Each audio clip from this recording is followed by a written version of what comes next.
one of his pictures are equivalent to 10 of somebody else's. You know, you go to movies to be involved in the picture, to get a sense. I want to lose myself up in that screen for a few hours and, in a sense, know what it's like to be human.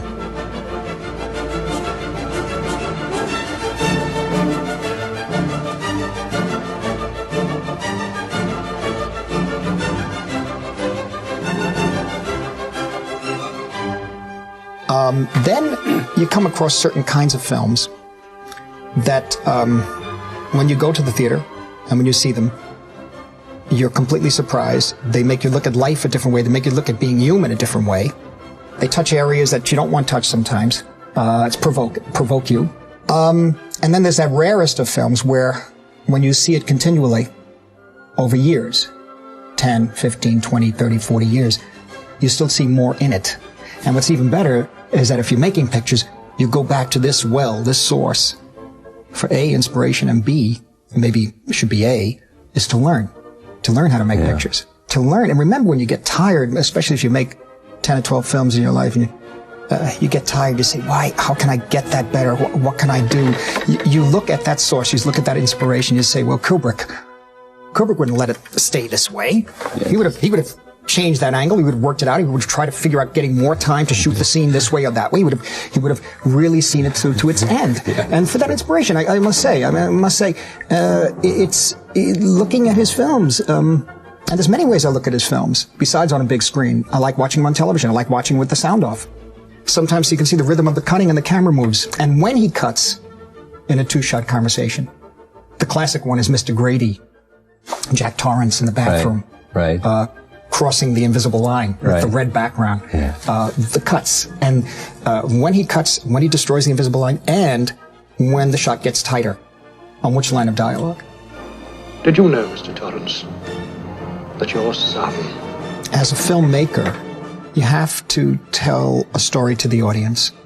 And in so doing, you have to translate it through an image, which means that you direct the eye and the heart to look in a certain way, the way you want it to be, the way you want them to see it.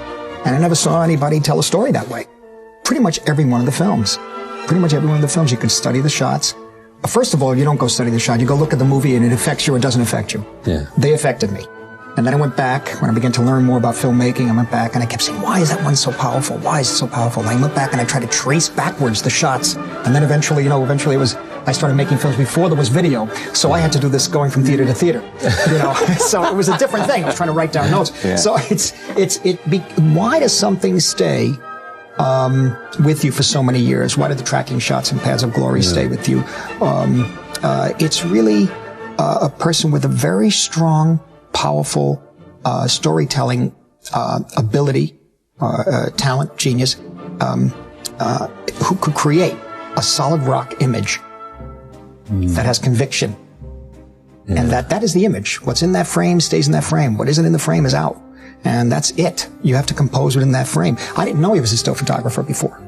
And I said, of course, the still photography, once you get that image, but then it moves. Still cameras don't move, And so it had this extraordinary authority saying, look, I'm going to tell you the story this way, and you're going to see it this way.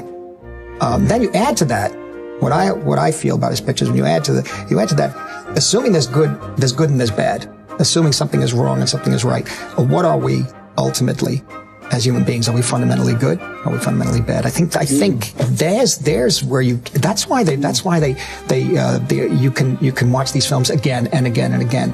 The Shining is fascinating for that. It's really all going on in his head, Jack's head. Yeah.